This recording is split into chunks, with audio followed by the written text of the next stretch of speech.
Between 1935 to 1940, Indiana Representative Lewis Ludlow proposed a constitutional amendment requiring a national referendum before Congress could declare war. Support for the amendment was very robust at the time because America essentially entered into a period of isolationism due to the devastation of World War I in desperation to avoid another costly conflict. A poll in 1937 found 73% of respondents favored the Ludlow Amendment. Ludlow and his supporters felt that because soldiers would be drafted from the American people, it was only fitting for the citizens to have a voice in whether the country went to war. Ultimately, however, the outbreak of World War II and the attack on Pearl Harbor put an end to the amendment. Our proposed 20th Amendment is a revision of the original by Lewis Ludlow that adds an additional clause to Section 1 alongside a complete replacement of Section 2. This new amendment would allow the people to vote before military actions take place or during it if it's not a matter of national security.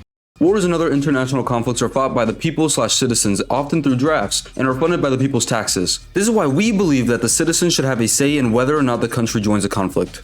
The Vietnam War resulted in the deaths of millions of Vietnamese civilians and soldiers, as well as an estimated 58,200 American soldiers. Even with a colossal expenditure of funds, resources, and troops, America ultimately was unsuccessful in preventing the communist takeover in Vietnam. Near the latter half of the conflict, many of the US government's attempts at deceiving the public regarding the situation in Vietnam were exposed. This caused outcries. Despite the increasing opposition from citizens and some government officials, the offensive was pushed on for about a decade before withdrawal due to widespread protests and anti-war movements. Had the people possessed the power to attempt pulling out of the conflict through a vote, the losses may not have been as great. Moving on to a more recent issue, 3 days after the terrorist attack on 9/11, Congress passed the Authorization for the Use of Military Force (AUMF) that granted the president the authority to retaliate against the attackers. And since they were unknown at the time, it was worded with broad language, authorizing force against those who planned, authorized, committed, or aided in the attacks, and those who harbored the attackers. But in the nearly 2 decades since then, the executive branch has interpreted the authorization to apply to a growing number of groups in multiple countries with no connection to the 9/11 attacks. Following Bush's administration, presidents have repeatedly cited the AUMF to justify a number of military operations in at least 22 countries in the regions of the Middle East, Asia, and Africa. The lack of precision in geographic boundaries in the AUMF effectively cedes the role of authorizing military action to the executive branch as long as the slightest terrorist connection can be claimed,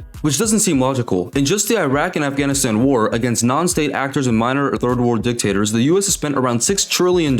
This doesn't even include the estimated $2 trillion more needed in healthcare and disability coverage for veterans. In the ongoing series of conflicts and interventions in the Middle East and North Africa, collectively referred to as the War on Terror, has a combined death toll of more than 7,000 for the US military since 2001. Furthermore, the US spent $50 billion on Ukraine alone in 2022, with half of it going to military aid according to The Conversation. The same article highlights how a poll found that nearly 1 in 3 Americans support the idea of sending American troops into the fight. This shows that the majority of Americans prefer that America does not send troops to fight, and how if we had a war referendum, they could vote in it. As American citizens, we need to ask ourselves if we really should be pouring this money into conflicts that are not our own. Although what is happening in Ukraine is terrible, the majority of citizens would rather America not be involved in this foreign affair. Article 5 of the Constitution provides 2 methods to add an amendment, either through 2/3 of both houses and 3/4 of states, or 2/3 of states to call for a convention and 3/4 votes to pass. Our amendment would be ratified through the states because it is going against the government but geared towards the people. Our main target audiences will be people who benefit the least from a war. 18-year-old college students, for example, just starting life, probably won't want to get drafted immediately. A war is also bad for any non-military businesses, losing customers and workers because they have to go fight. Small businesses suffer the most, however, because they don't have as much security in their business.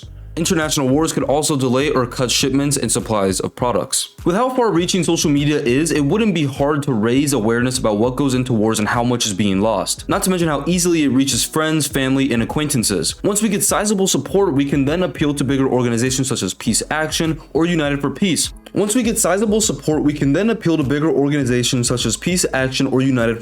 Whose missions are to promote nonviolent conflict resolution and prevent unnecessary wars. We need this amendment to be a part of our Constitution so that the American citizens have the right to choose what battles their fellow citizens fight in. And if those battles are worth the bloodshed. War is costly not only in money but lives as well. And if we send American troops and resources to liberate and kill people, we should have a say in what lives should be risked and taken. Dwight D. Eisenhower's proclamation of America becoming a military-industrial complex is a chilling reminder of how our country has been shaped by the ravages of war. We have failed as a nation, and this quote represents the heart-wrenching departure from the ideals of peace, cooperation, and progress that we should strive for as a nation. Because we aren't getting closer to that future that Eisenhower was talking about. We are in that future. And with this revised amendment, we can pull out of this horrifying essence to give America hope.